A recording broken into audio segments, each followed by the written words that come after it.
What is up, ladies and gentlemen? I am here with a hole in my chest, but that's basically because I'm wearing green and I really like this t-shirt and I don't want to swap it out, so you're going to be looking at my hole today, which sounds really awkward now that I think of it. But today we're going to be looking at the K-pop formula that is perceived within the K-pop world and why it's an unbeatable formula when it comes to global perspective. Why is K-pop performing so well, especially when you compare it to all the different formulas that are taking place on a global scale? I found this little documentary. I started watching the first minute, but then I thought to myself, let's watch it together. Maybe we both can learn, maybe we both can agree, disagree to what is being said here and analyze whether this is non-fictional or actually fictional. I'm really interested about it because even I, after looking at so many MVs, I also see more or less a clear formula that they tend to use over and over again in their MVs. A little bit of story, a little bit of choreography. No story, a lot of choreography. No choreography, a lot of story. They tend to mix this up a little bit, but that is the real basics that you will see in how different formulas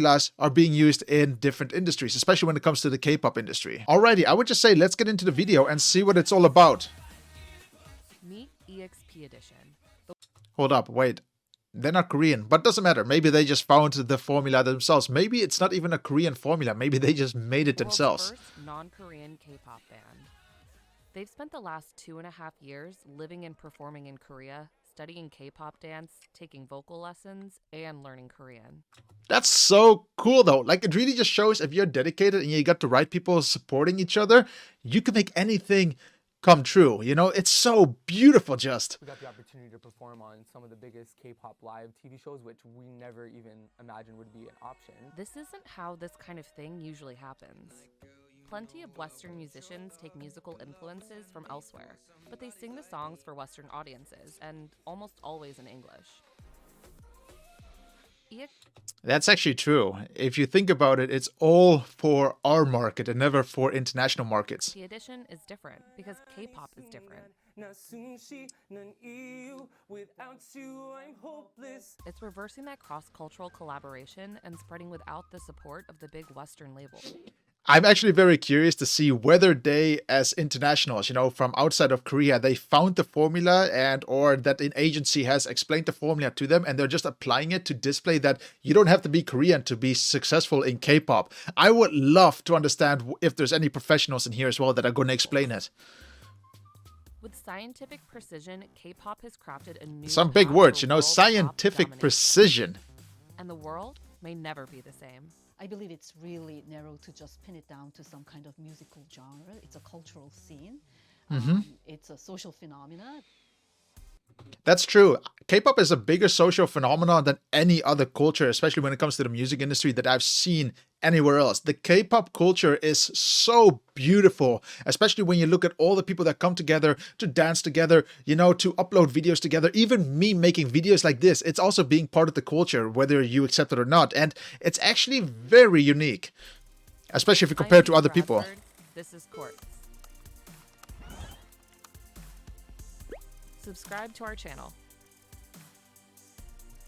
This is at the main shopping street, and if not mistaken, in Seoul. I've been here because I most likely remember the shop. They always have shops like this where they sell all these fake bags. It's so interesting to be in Korea. I love it. I want to go back. K-pop is this hybrid genre with a calculated Korean spin. It pulls in R&B, hip-hop, EDM. I wouldn't call that EDM though, in my perspective. And a bunch of other pop styles, sometimes all in the same song. From the start, K-pop record labels, behemoths like SM. That's so cool. This street, I was also on the street. It's actually very cool. They have all these little tigers everywhere. I didn't even know that SM Entertainment was on the street. I just walked past it. I saw these things. I thought it was like a 1-month event or something where they had these dolls of all the different groups. But no, it was actually the street where SM Entertainment was. And that was a really big building. I just didn't know who SM Entertainment was back then. Behemoths like SM Entertainment and YG focused on creating a recipe to spread K-pop around the world. They have really kind of scientifically manufactured. It's actually disgusting if you think about it. It's scientifically manufactured. I see it the same. I think the people that are in the K-pop world, that, you know, the singers, the different groups, they're all being manufactured to be what they are today. The formula of success. Professor Suk-young Kim has studied how these labels have basically become K-pop idol factories. Now we're coming to the good stuff. Recruiting and training young stars to build groups with global appeal. SM Entertainment has a manual that really kind of establishes the system of what they call cultural technology. Wow. It's really a hands-on manual as to how to shoot a music video. I knew it. I knew it. SM Entertainment tends to always use the same formula. No matter what video you look at, whether you're looking at Taemin or you're looking at a Shiny video, they all basically follow that same formula. And you can also see that they always work with the same companies to produce these videos because they want to make sure that that formula is used non-stop. I'm happy that I noticed it. I'm happy as well that someone with some influence, especially a professional in the industry, knows exactly what I'm saying. Oh, I know exactly what she's saying. Yes. What kind of eyeshadow would work better for certain markets. And everything about the music. Wow. and Even detail to eyeshadow. So most likely also the colors and the color palettes that they use in music videos. There has to be a manual to what fits nicely together. That is totally insane. That is just mental. To their incredible videos have been designed to be understood even if you don't speak Korean. K-pop Whoa. Was that on you? Who was? Wait. What's Their that? incredible videos have been designed to be understood even if you don't speak No, Korean. never mind. K-pop focuses on visual elements.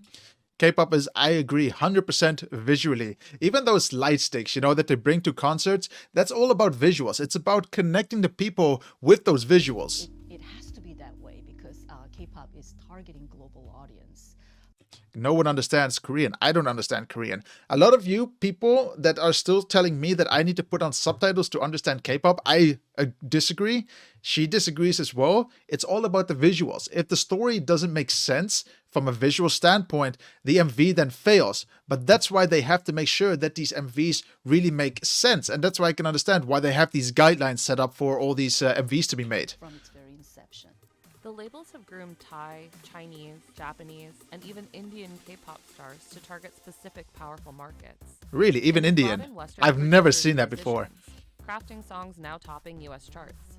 BTS's Mic Drop was remixed by Steve Aoki.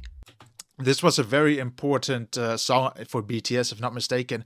Also because Steve Aoki was massive, starting in 2012, 2010. This was also the high rise of Steve Aoki. And this is really just amazing. So I know I know at least with Steve Aoki, when I was on his set once, he publicized 2 songs from BTS, at least with a mix. And it shows that Steve Aoki also helped them, or BTS, to grow very much where they are today. And was the first song by a K-pop group to reach #1 on the US iTunes Top Songs chart. And it's a great song. The song is great. Steve Aoki is great. There is a really nice mixture because Steve Aoki is Korean, and it's actually nice that they used his international awareness to pump up BTS. They basically, BTS was here, Steve Aoki was here, then BTS came here, and then they made a song, and now they're both growing and even surpassing Steve Aoki. I mean, they're all rich, but really cool. Now, Blackpink, if not mistaken, really did more or less that same when it comes to marketing. I'm curious what they're going to say here now. Blackpink's 2 hits on the Billboard Hot 100 are both Western collaborations. Even Nicki Minaj helped launch a BTS song to the 11th spot on the Hot 100.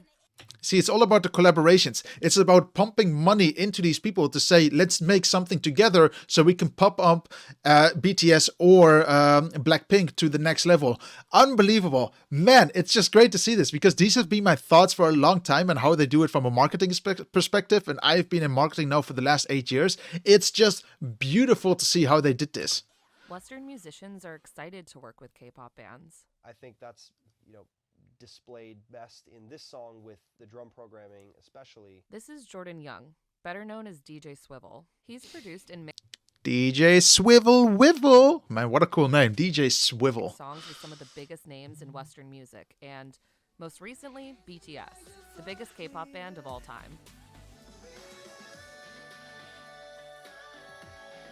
What's amazing about I love it as well, how he's actually visualizing the music. I do the same when I edit videos together. I want to feel the music so I can feel when I start editing where I should make cuts, where I should do all my little bits of magic, in a video.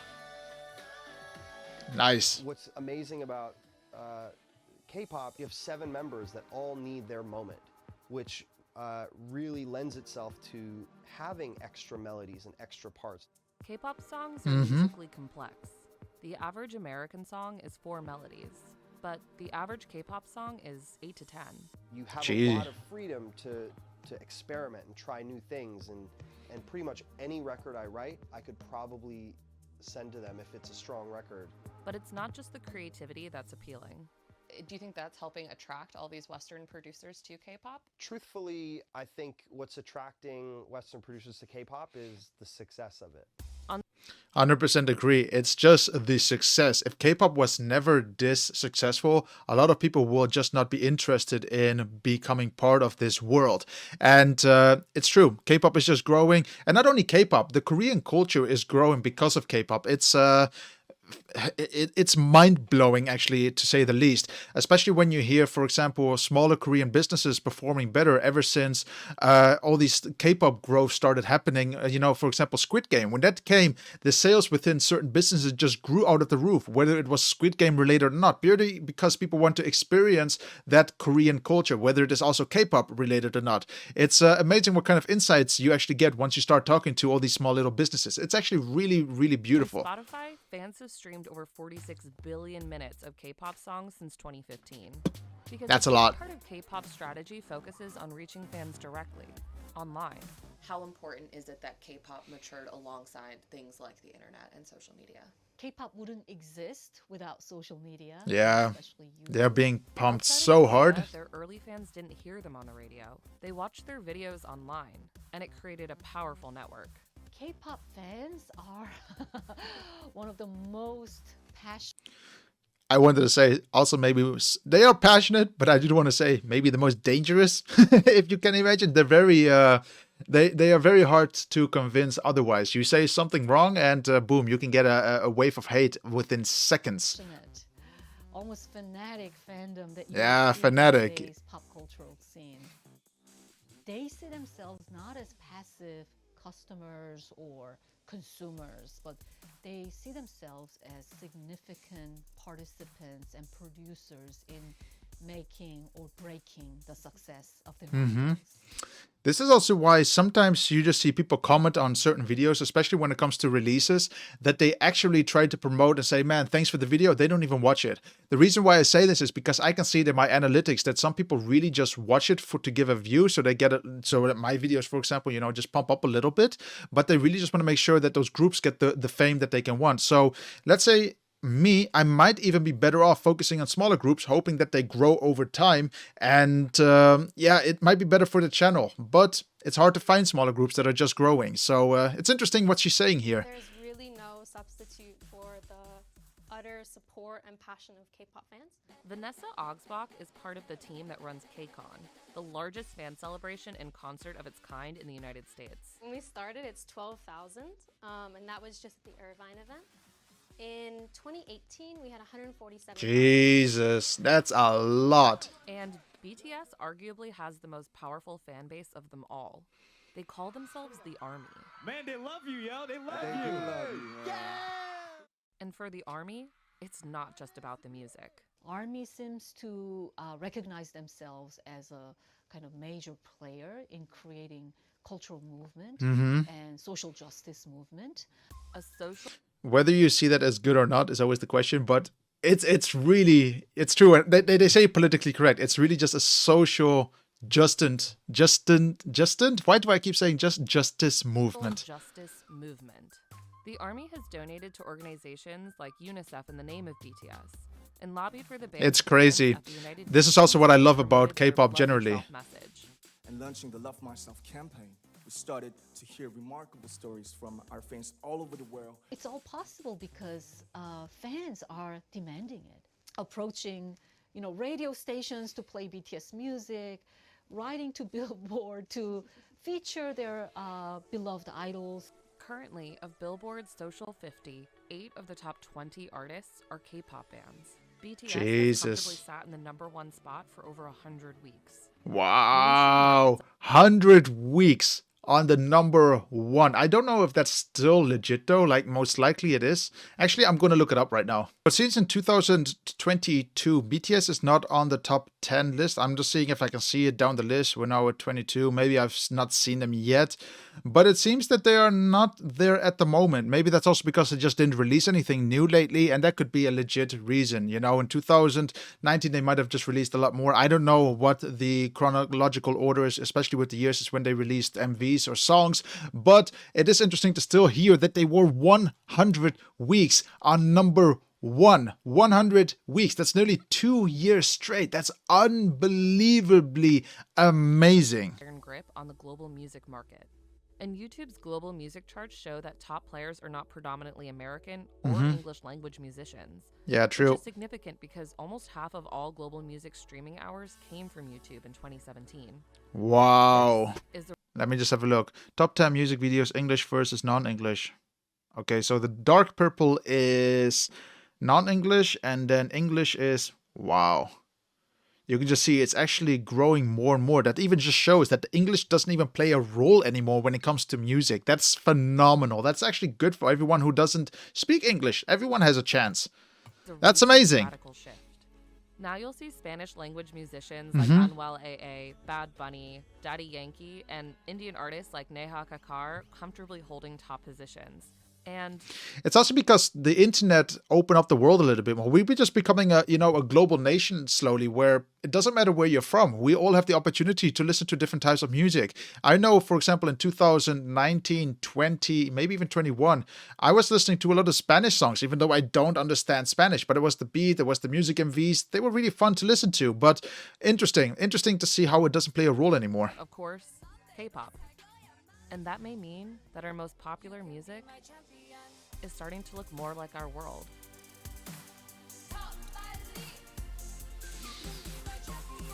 If you like this video, And it's actually amazing to see how K-pop is taking over the world, especially because they're following a formula. And again, we have never seen the formula. We maybe need to have a little bit of a look to see if there is a formula, but let's have a look into that into the future.